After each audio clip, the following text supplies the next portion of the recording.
পানিহাটির ঐতিহাসিক দণ্ড মহোৎসবের ধারাকে অনুসরণ করে শনিবার মায়াপুরে ইস্কন সহ বিভিন্ন শাখা কেন্দ্রে ধর্মীয় মর্যাদার সঙ্গে পালিত হলো চিরাধুতি মহোৎসব। সকাল থেকেই দেশ বিদেশের হাজার হাজার ভক্ত মন্দির প্রাঙ্গণে ভিড় জমান। দিনভর হরিনাম সংকীর্তন, বিশেষ পূজা, ধর্মীয় আলোচনা এবং প্রসাদ বিতরণের মধ্য দিয়ে উৎসবের আয়োজন সম্পন্ন করা হয়। গৌড়ীয় বৈষ্ণব ধর্মীয় বিশ্বাস অনুযায়ী পানিহাটিতে শ্রী নিত্যানন্দ প্রভুর নির্দেশে শ্রী রঘুনাথ দাস গোস্বামী উপস্থিত ভক্তদের চিরাধুতি ভোজন করিয়েছিলেন। সেই ঘটনাকে স্মরণ করে প্রতি বছর এই মহোৎসব পালিত হয়। বর্তমানে পানিহাটির পাশাপাশি মায়াপুর ইস্কনেও এই ঐতিহ্য মেনে এই উৎসবের আয়োজন করা হয়েছে। ইস্কন সূত্রে জানা গিয়েছে, জাতি, ধর্ম, বর্ণ নির্বিশেষে সকলের জন্য এই উৎসব উন্মুক্ত। বিভিন্ন প্রান্ত থেকে আসা ভক্তরা এদিন একসঙ্গে প্রসাদ গ্রহণ এবং নাম সংকীর্তনেও অংশ নেন। আয়োজকদের দাবি, ভক্তি, সেবা, সাম্য এবং মানবতার বার্তা সমাজের সর্বস্তরে পৌঁছে দেওয়ার জন্যই এই উৎসব আয়োজিত করা হয়েছে। উল্লেখ্য, এদিনই উত্তর ২৪ পরগনার পানিহাটিতে ঐতিহ্যবাহী ৫১০তম দণ্ড মহোৎসব পালিত হচ্ছে। সকাল থেকেই মহোৎসবতলা ঘাট এবং রাঘব ভবন এলাকায় ভক্তদের ঢল নামে।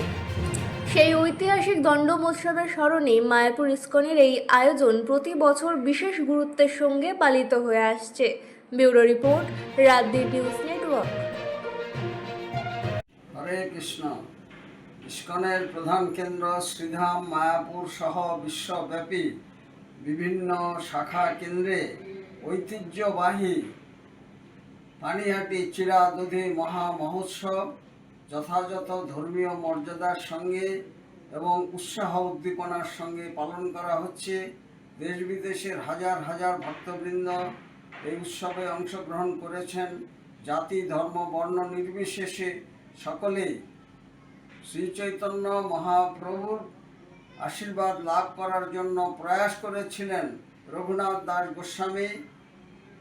সেই জন্য নিত্যানন্দ প্রভু তাকে এই শাস্তি প্রদান করেছিলেন। শ্রী চৈতন্য মহাপ্রভুর পার্শ্বদের চিরাধুতি ভোজন করানোর জন্য তিনি সেটা সাদরে গ্রহণ করেছিলেন।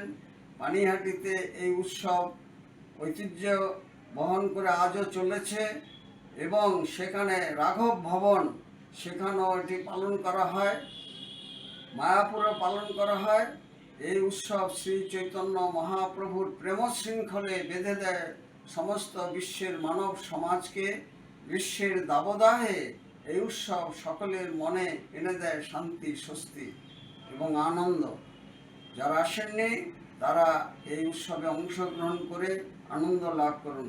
রসিক গৌরাঙ্গ দাস, ইস্কন মায়াপুর, জনসংযোগ আধিকারিক, নদিয়া।